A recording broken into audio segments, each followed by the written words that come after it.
You're turning perfectly good mushrooms into soggy, flavorless sponges. And the problem starts way before they hit the pan. Here's what's really happening when water touches those gills. You've been destroying your mushrooms before they ever hit the pan. And the worst part? You probably learned it from someone who thought they were teaching you the right way to cook. Walk into any home kitchen and you'll see the same thing. Mushrooms dumped into a colander, cold water streaming over them, someone giving them a good rinse because that's just what you do with produce, right? Except mushrooms aren't like other produce. They're fungal fruiting bodies with a structure closer to a sponge than a vegetable, and the second that water hits them, everything changes. Here's what's actually happening. Mushroom cells are held together by a network of chitin, the same compound that makes up insect exoskeletons. And within those cells sit compounds called polysaccharides, particularly beta-glucans, which are part of what makes mushrooms nutritionally interesting in the first place. Beta-glucans interact with immune receptors in your gut, and they're one of the reasons mushrooms have been studied for immune support. But these compounds are water-soluble, and when you flood mushrooms with water, you're literally washing away the very molecules that give them their functional value. The texture problem is just as bad. Mushrooms are roughly 80 to 90% water by weight already.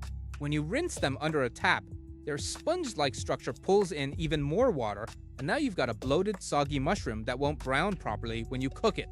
Browning, that golden, savory crust you want, happens through the Maillard reaction, a chemical process between amino acids and sugars that only occurs at high heat on a dry surface. Water prevents that.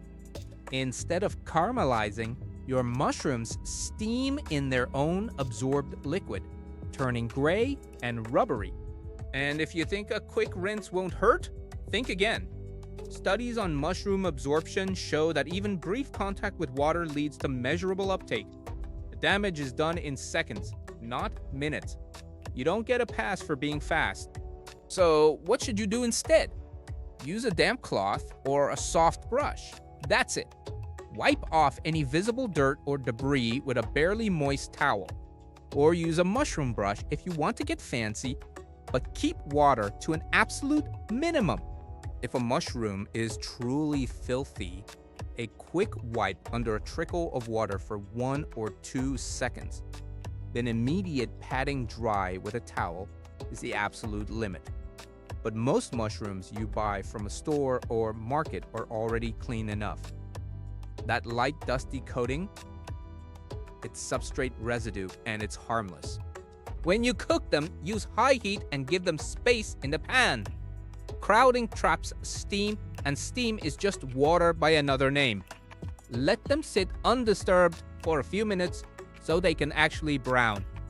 You'll see them release their own moisture first, and then, as that evaporates, they'll start to color. That's when the flavor develops. This isn't about being precious or performative in the kitchen. It's about not sabotaging your food before you cook it. Mushrooms are one of the few whole foods that offer bioactive polysaccharides, B vitamins, and umami flavor all in one package, and you're throwing that away every time you turn on the tap. Keep them dry, cook them hot, and let them do what they're supposed to do. You'll taste the difference immediately. So skip the water and grab a brush. Your mushrooms will thank you with deeper flavor and better texture. If you found this helpful, hit subscribe, and I'll see you in the next one.